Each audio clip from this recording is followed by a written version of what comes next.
So the second part of my question, or the first part of my question, was that the regime in place always used the electoral register to project to be kind of a population count to say, okay, this is a projected population in this area.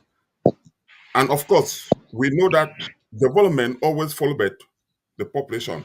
The BLM being deprived from voting, what is the consequences? Because it will further shrinking the population that has already migrated out from the BLM. And with that migration out from the BLM, with that smaller population, then what will be the negative effect in terms of government institution being able ever comes into power?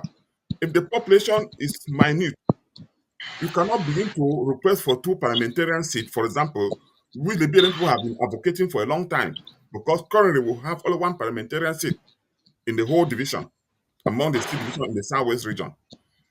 In terms of council, local project, the council also shrink. The numbers of council reduces. Regional council, the regional council will also reduce. When this reduces, the amount of resources that will go to develop BLM also reduces. So I want you to analyze to our audience the negative effect of people not voting, of which the Republic used that as a profit to estimating the population count. I agree. You are almost analyzing it. You are analyzing it and not really putting it as a question. And I agree with you, your analysis. I agree with your analysis that the BLM people have to be active participants in the electoral process. That is why I risked everything and was a candidate in 2018, but it didn't come out to anything because of the obdurate position of our brothers who are in the bush, who stop the population from voting. So I'm a very powerful advocate of votes, but I'm not an advocate of inflating voting numbers.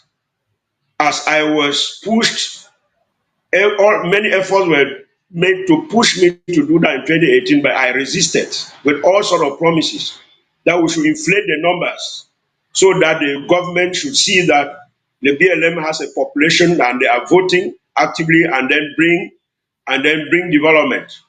That argument, I saw that as electoral manipulation.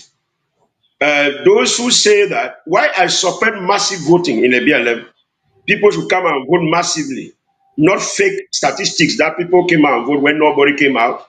Why I support that massive voting is why I support it. I want to also point out that when the Social Democratic Front won the parliamentary elections in the BLM in 1997 with Honorable Professor Dobegan Michael as the parliamentarian, the CPDM acolytes, their message and doctrine was that we don't have two parliamentarians in the BLM because we are choosing the opposition.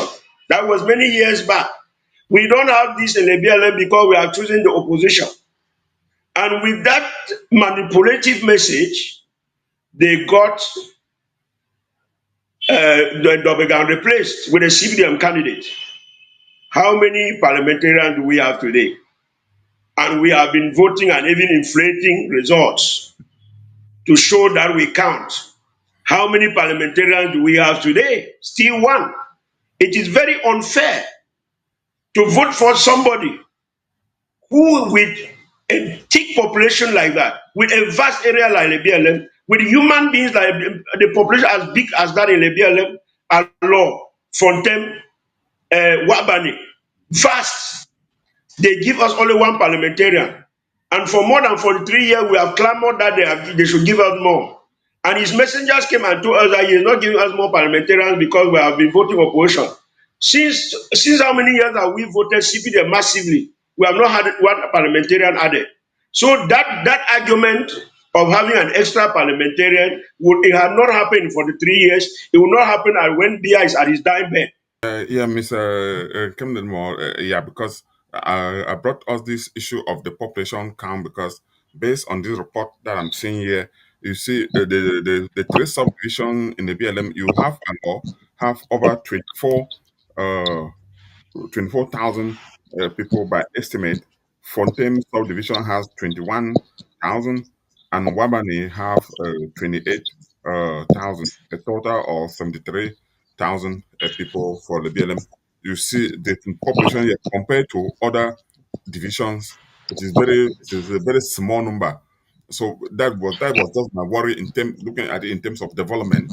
What will happen after the outcome if we were to go by this population? I know there are other factors that has contributed to the shrinking of this population, of which you've also highlighted some of it. But I think as Liberian people, they really need to sit up, maybe figure out a way uh, to resettle people back in the BLM so that the population can grow again.